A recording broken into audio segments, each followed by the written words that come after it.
So I'm getting overwhelming remarks from people who obviously didn't read anything of what I've been writing and who also believe that their trolling is the same thing as calling a person entitled and actually having evidence-based information to prove that that person has some sort of entitlement. Also, trying to call my dog untrained.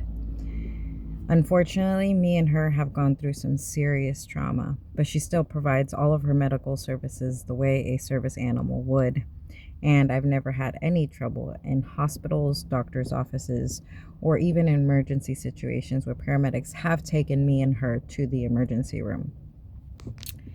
Now, with that said, okay, she has had some reactivity because she has been attacked by other dogs and almost killed by them.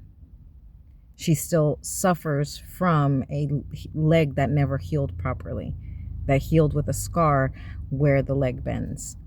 That is a reminder to her. And just like we as people go through trauma and we hold that trauma, we have to work through those traumatizing situations.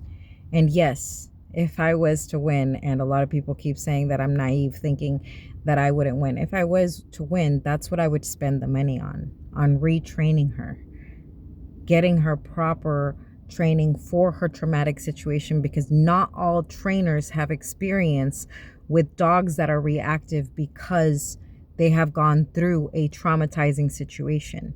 I know this because I've worked with many trainers throughout her lifetime when she has developed issues because of something that I've done or that has been done to her. Because when I first got her, I had a lot of disassociation and flashbacks. On top of it, when I have run her over with my scooter, when she's been run over in the grocery store by grocery carts, when people have mistreated me in such a way that has either been verbal or physical harassment, she has also been mistreated in those ways because of people's ignorance. So a lot of what I am doing with this competition is trying to raise awareness on not only training your own dogs, but shutting the fuck up when you do not understand what is going on in a situation. Because essentially, I've even had people with ESA dogs tell me, well, it doesn't matter as long as she's providing my service. It's okay that she's barking at everybody else. No, it's not. It's not okay if you are in a public space and your dog is causing reactivity in other people or other animals. Because essentially it might be soothing for you and your traumas, but you could be triggering someone else's traumas, especially around dogs, because a lot of people have been bitten by dogs. And I see a lot of people make excuses for their pets, even if they're not service animals, saying, oh, they're just reactive, so I put them in air jail. No, we don't just put them in air jail. We go through the retraining process to reacclimate them. Why? Because otherwise they never get over that trauma. They never learn to trust you, so they always react out of fear. It's a fear-based reaction. And that is dangerous, not only for you, but for the general public. To say that it's okay for your dog to be in the general public behaving that way is not okay, especially if you have the licensing, because you make us all look bad. And for you, as someone who has the licensing, as going on my posts and talking shit about me, trying to make me feel naive or stupid, or make me feel like I'm not doing everything that is necessary every single time she goes through a trauma and going through the retraining process, really irks me, because you don't know our story. And instead of going to our page and looking at our videos and actually seeing the things that we do to raise awareness every time something happens, you're going on there commenting and trying to get a rise out of me. And instead of making me look stupid, you're making yourself look stupid.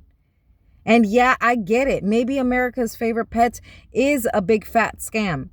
Maybe it is, but it's getting y'all talking about something. And some of you are talking about the wrong thing.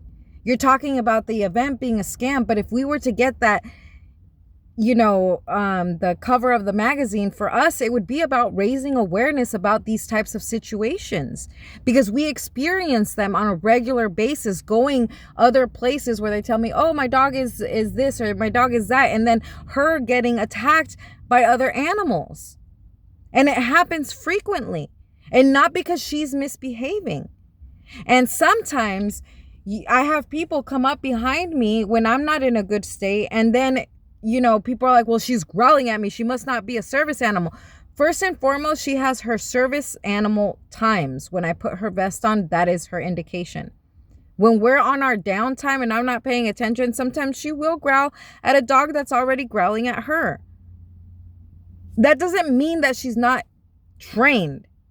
It means that she is responding to a situation. I'm not paying attention. She doesn't feel safe. She's letting them and me know.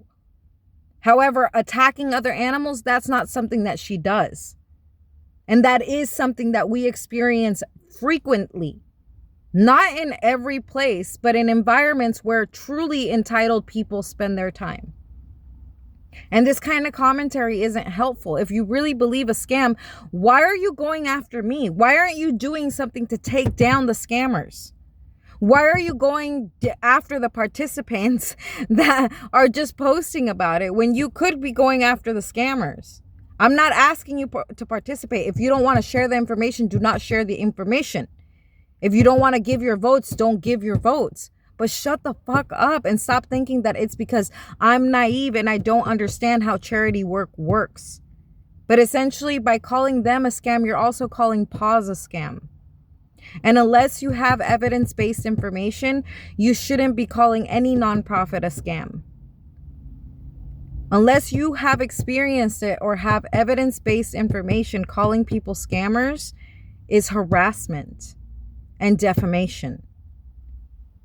Just remember that.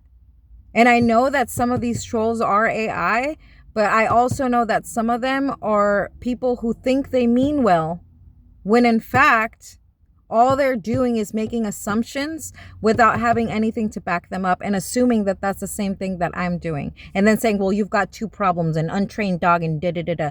Yeah, if I get more money, of course I'm going to spend it on her getting better training. Because essentially, the more she grows, the more we can adapt to other places. There's nothing wrong with her training advancing. She has been trained for multiple services. And you may not like that because yours is only trained for one service or whatever. But it's not on you and it's none of your business. And me wanting to start programs for other people to train their dogs, that's none of your business either.